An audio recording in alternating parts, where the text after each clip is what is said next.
Yeah, you're the phone on. Okay. You're good. Well, it's a little hard to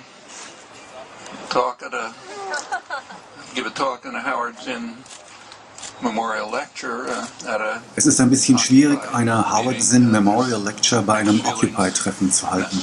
Gemischte Gefühle kommen dabei auf. Zuerst das Bedauern, dass Howard nicht hier teilnehmen und seine besonderen Stärken einbringen kann, was sein Lebenstraum gewesen wäre. Dann die Begeisterung darüber, dass der Traum gerade wirklich wahr wird.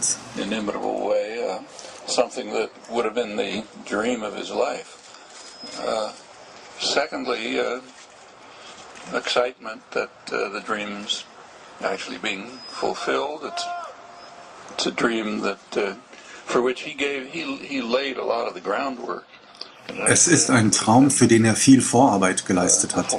Hier mit euch zu sein, wäre für ihn die Erfüllung seines Traumes gewesen.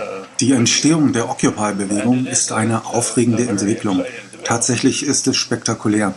Es ist beispiellos. Soweit ich weiß, hat es so etwas noch nicht gegeben.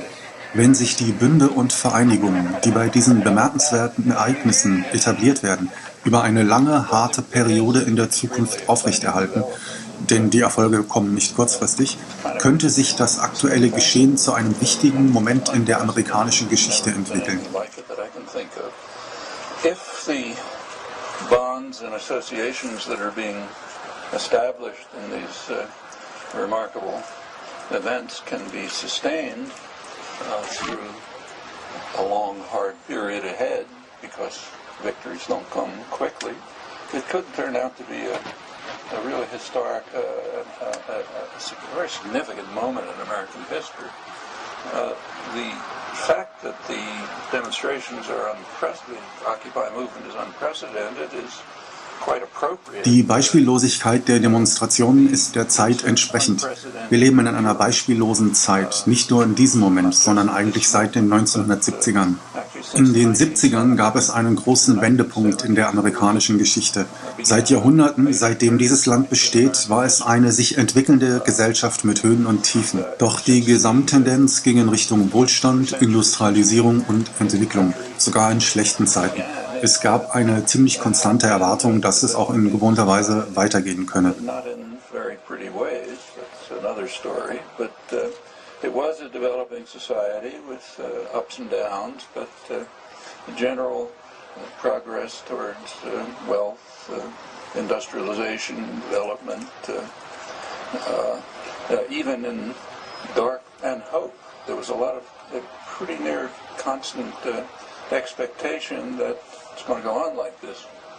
That was true even in very dark times. I'm just old enough to... Das war auch richtig, sogar in schlechten Zeiten. Ich bin gerade alt genug, um mich an die große Depression erinnern zu können. Nach den ersten Jahren, Mitte der 30er, war die Stimmung, obwohl die Situation viel rauer war, als sie heute ist, eine ganz andere.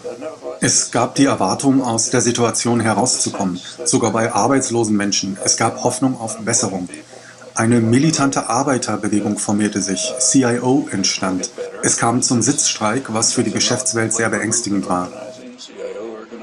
Going on. It was getting to the point of sit-down strikes, which really are very frightening to the business world. You could see it in the business press at the time, because a sit-down strike is... Man konnte das derzeit in der Wirtschaftspresse verfolgen. Ein Sitzstreik war damals der Schritt vor der Übernahme des Unternehmens durch die Arbeiterschaft. Auch die New Deal-Reformen gerieten öffentlich in die Kritik. Es gab ein Bewusstsein, dass man irgendwie aus der Situation herauskommen wird. Dem ist heute nicht so. Es herrscht eine Art durchdringender Hoffnungslosigkeit oder, ich denke, Verzweiflung. Ich denke, das ist neu in der amerikanischen Geschichte und es hat eine objektive Basis. I think it's quite new in American history, and it has an objective basis. In the 1930s, unemployed working people could anticipate realistically that the jobs are going to come back. If you're a worker in manufacturing... In den 30ern konnten unbeschäftigte Arbeiter fest davon ausgehen, wieder in Arbeit zu kommen. Wenn man heute ein Fabrikarbeiter ist und die Arbeitslosenzahlen in der verarbeitenden Industrie sind aktuell annähernd auf dem Niveau der Depression, wenn die aktuellen Tendenzen weiter bestehen, werden diese Arbeitsstellen nicht wieder entstehen. Die Veränderung fand in den 70ern statt. Es gibt viele Gründe dafür. Einer der wichtigsten Gründe, hauptsächlich aufgeführt vom Wirtschaftshistoriker Robert Bernard, der viel in dieser Argumentationslinie gesteckt hat, ist der Verfall der Profitraten. Dies und andere Faktoren führten zu tiefgreifenden Veränderungen in der Wirtschaft, einer Umkehr von 700 Jahren des Fortschritts zur Industrialisierung und Entwicklung. Wir haben uns einem Prozess von Deindustrialisierung und Rückentwicklung zugewandt.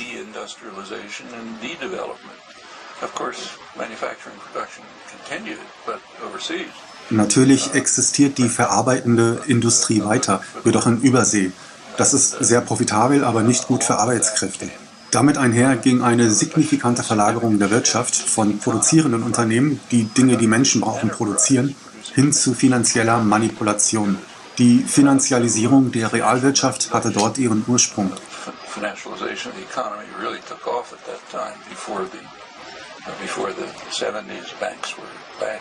Vor den 70er Jahren waren Banken Banken. Sie taten, wozu Banken in einer kapitalistischen Wirtschaftsordnung bestimmt waren.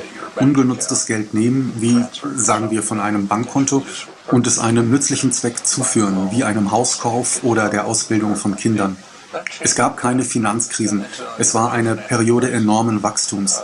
Die längste Wachstumsperiode in der amerikanischen, vielleicht sogar in der Geschichte der Ökonomie. Es gab nachhaltiges Wachstum in den 50ern und 60ern und es war egalitär. Das unterste Perzentil stieg im gleichen Maße wie das oberste Perzentil. Der Lebensstandard stieg. Viele stiegen in das, was Mittelschicht genannt wird, auf. Arbeiterklasse wird es in anderen Ländern genannt. Es war gut. Die 60er beschleunigten die Entwicklung. Der Aktivismus der 60er, nach einer ziemlich düsteren Dekade, ließ eine vielfältige Zivilgesellschaft, die bis heute Bestand hat, entstehen. Das veränderte sich nicht. Die 70er kamen und plötzlich gab es eine Trendwende in der Industrialisierung. Produktion wurde ausgelagert. Schwerpunktverlagerung zur Finanzindustrie, die enorme Wachstumsraten hatte. Ebenfalls in den 50ern und 60ern fand die Entwicklung dessen statt, was Dekaden später zur Hightech-Industrie werden sollte. Computer, Internet, die IT-Revolution wurden im Wesentlichen in den 50er und 60er Jahren vornehmlich im staatlichen Apparat vorangetrieben. Es dauerte einige Jahrzehnte, bis sich das etablierte, entwickelt wurde es aber schon damals.